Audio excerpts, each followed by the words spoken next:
Buongiorno a tutti e benvenuti a una nuova puntata di Pillole di Napoletano.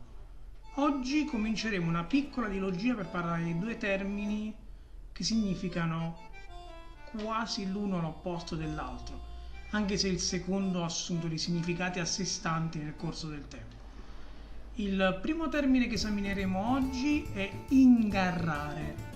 Con il termine ingarrare in napoletano si intende fare la cosa giusta o fare la scelta giusta. Si ingarrano i numeri dell'otto, si ingarra qualsiasi cosa praticamente.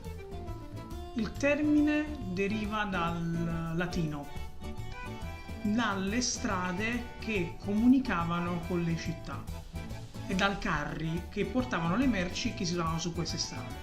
A lungo andare questi carri facevano delle tracce lungo le strade che venivano chiamate carra.